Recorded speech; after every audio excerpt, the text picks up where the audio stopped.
Good morning, everyone.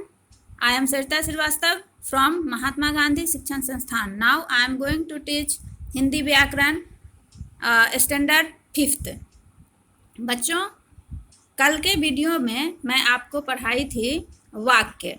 वाक्य क्या होता है, वाक्य के दो अंग होते हैं, उद्देश्य और विधेय के बारे में मैं आपको पढ़ाई थी।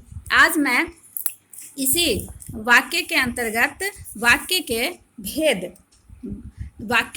के भेद पढ़ाने जा रही हूँ। तो बच्चों, वाक्य के दो भेद होते हैं। एक होता है रचना के आधार पर और दूसरा होता है अर्थ के आधार पर। तो आज मैं आपको पढ़ाने जा रही हूँ अर्थ के आधार पर वाक्य के भेद। अर्थ के आधार पर वाक्य के भेद। तो बच्चों, अर्थ के आधार पर वाक्य के 8 भेद होते हैं। अर्थ के आधार पर वाक्य के 8 भेद होते हैं। विधानवाचक वाक्य, निषेधवाचक वाक्य, आज्ञावाचक वाक्य, प्रश्नवाचक वाक्य, इच्छावाचक वाक्य, संदेहवाचक वाक्य, संकेत वाचक वाक्य और विस्मयवाचक वाक्य। ये 8 इसके भेद होते हैं। आज मैं उन्हीं 8 भेदों को बारी बारी से एक एक करके मैं समझाने जा रही हूँ। तो बच्चों, पहला होता है अर्थ के आधार पर वाक्य का पहला भेद होता है विधानवाचक वाक्य। तो विधानवाचक वाक्य में बच्चों क्या होता है कि वाक्यों का प्रयोजन कोई सूचना, यानी कि वाक्य में से कोई सूचना प्राप्त हो। अगर वाक्य से हमें किसी तरह की सूचना प्राप्त होती है या कार्य करने का, कार्य होने का इत्यादि की जब हमें सूचना मिलती है तो हम ऐसे वाक्यों को विधानवाचक वाक्य कहते हैं। तो विधानवाचक वाक्य की परिभाषा क्या लिखेंगे कि जिन वाक्यों का प्रयोजन कोई सूचना देना है, जिन वाक्यों का प्रयोजन कोई सूचना देना है, उन्हें विधानवाचक वाक्य कहते हैं। जैसे उदाहरण में लो कि गंगा हिमालय से निकलती है। गंगा हिमालय से निकलती है, तो ये हमें सूचना दे रहा है कि गंगा कहाँ से निकलती है, हिमालय से निकलती है। पृथ्वी गोल है, तो पृथ्वी का आकार क्या है वो भी हमें सूचित करती है, हमें ज्ञान प्राप्त करवाता है कि ये जो है सो पृथ्वी का आकार कैसा है, तो गोल है। तो हमें वाक्य में का प्रयोजन क्या है कि उसे सूचना पहुंचाना है, उसके काम का कथन मात्र होता है, उन्हें हम विधानवाचक वाक्य कहते हैं। अब दूसरा है निषेधवाचक वाक्य। निषेध का मतलब ही होता है नकारात्मक।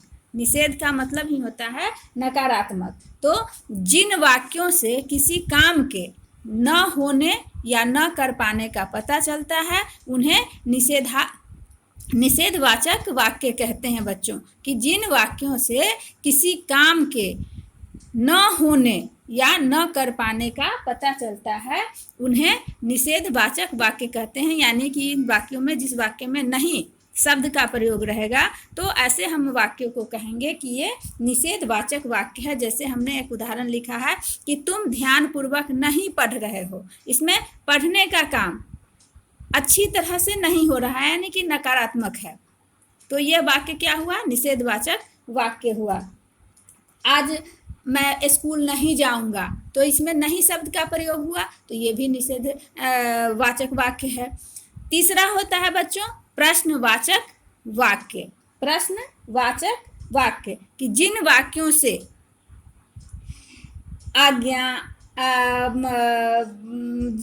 किसी प्रकार का प्रश्न पूछा जा रहा हो, कि जिन वाक्यों से किसी तरह का प्रश्न पूछा जाता हो, वैसे वाक्य जिनसे हमें लगता हो कि इसे उसमें शब्दों का प्रयोग हो, क्यों, कहाँ, कैसे, काहे इत्यादि शब्द से जो वाक्य बनते हैं, या बीच में हो या शुरू का अक्षर हो, शब्द हो, तो ये सारे इस तरह के वाक्य जो होते हैं वह प्रश्नवाचक वाक्य कहलाते हैं। और उसमें एक प्रश्न सूचक चिन्ह भी लगा हुआ रहता है। जिस वाक्य के अंत में प्रश्न सूचक चिन्ह लगा रहेगा, वह वाक्य प्रश्नवाचक वाक्य भी कहलाता है। तो बच्चों, प्रश्नवाचक वाक्य किसे कहेंगे कि जिन वाक्यों से किसी प्रकार का प्रश्न पूछा जाता हो या प्रश्न किया जाता हो उन्हें प्रश्नवाचक वाक्य कहते हैं। इसमें वाक्यों से किसी प्रकार का प्रश्न पूछा जा रहा है। जैसे हमने उदाहरण लिखा कि आज तुम कहाँ गए थे, तो इसमें क्या था कि यह हम प्रश्न पूछ रहे हैं और यहाँ पर हमने ये प्रश्नवाचक चिन्ह लगाया है, प्रश्नवाचक चिन्ह लगाया, तो ये वाक्य जो हो गया हमारा ये प्रश्नवाचक वाक्य कहलाया। अब चौथा नंबर आता है आज्ञावाचक वाक्य। आज्ञा शब्द से ही है कि हमें किसी से आज्ञा लेनी है, अनुमति लेनी है, उपदेश है, प्रार्थना करना है, ये सब जिस वाक्य से भाव, इस तरह के भाव जिससे प्रकट होते हों, जिस वाक्य में इस तरह के भाव प्रकट होते हों कि हमें उस वाक्य से लगे कि हमने किसी से आज्ञा लिया है, किसी से अनुमति ली है, या कोई उपदेश हो या कोई प्रार्थना हो, आदेश हो, इस तरह का भाव जब उत्पन्न होता है वाक्य से, तो ऐसे वाक्य को हम आज्ञावाचक वाक्य कहते हैं बच्चों। तो आज्ञावाचक वाक्य किसे कहेंगे कि जिन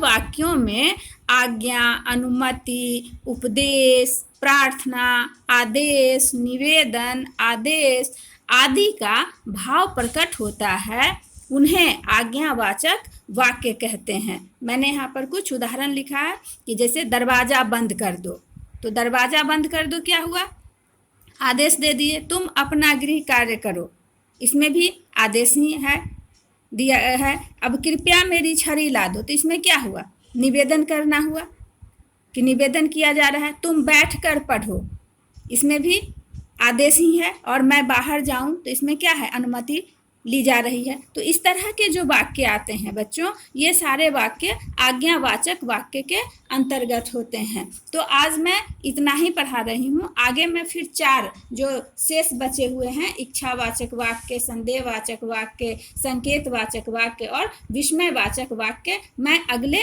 वीडियो में इसे पढ़ाऊँगी। फिलहाल आप इसे अच्छी तरह से कंप्लीट कर लेंगे, इसे पूरा कर लेंगे। धन्यवाद।